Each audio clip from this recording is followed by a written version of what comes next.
Chapter 20, Episode 11. Meanwhile, back in New York, Artemis' mother was preparing for her wedding. She had divorced her husband when she found out he had 3 children with a Jewish waitress. She only worked 3 shifts on account of all the time it took her to look after the kids. George, that's the father of Artemis, had bought his wife's half of the cocaine import and wholesale business for $63 million. They were both happy with the deal. Kelly, that's the mother, had the money in offshore accounts.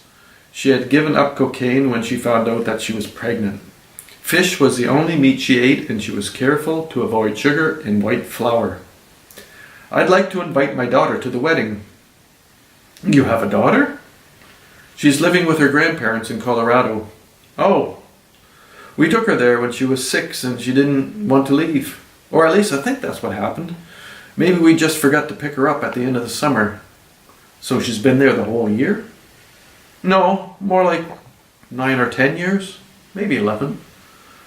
Jacob, the new guy, had a call he had to take, so forgot about wondering if his wife-to-be might be demented.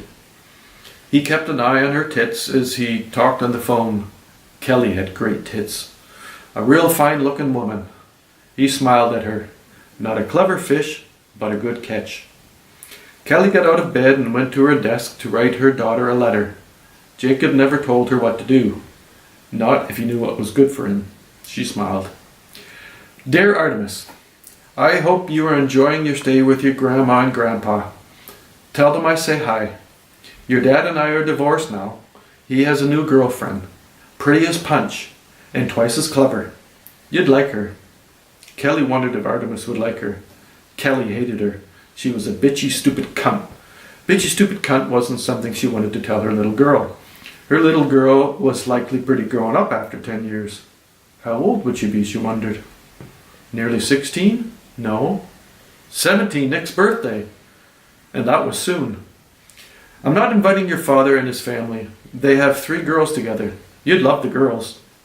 Kelly wondered if Artemis would love the girls. They were cute. Maybe you can meet them. I haven't told your father you are coming to the wedding. Are you coming? I'd really love it if you came, Artemis. I want you to be my bridesmaid. Enclosed is $10,000 to cover your travel expenses. Let's make it $20,000 so you can buy something nice for Grandma. Please let me know so I can make plans. Lots of love, your mom. Kelly got Gertrude, the housemaid, to take the letter package to have it sent by registered priority post.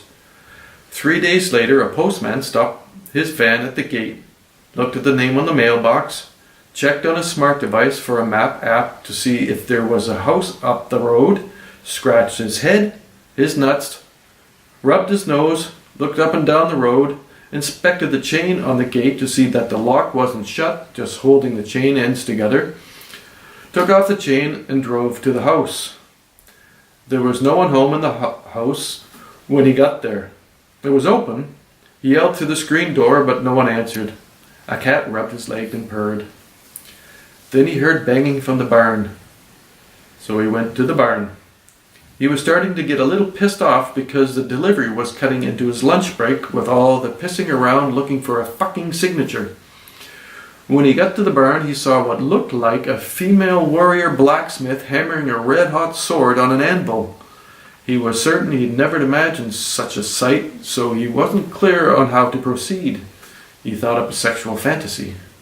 Finally, the girl looked up, and he saw that she was a girl. I have a package for Artemis Morgan. That's me. I need you to sign for it. Artemis put down the sword and took the offered plastic stick and made a squiggle on the spot the man pointed to. She had never seen such a thing. The man made it beep a couple times. Have a nice day. Thank you, you as well. Artemis followed the man out of the barn and watched him get into his truck and drive away.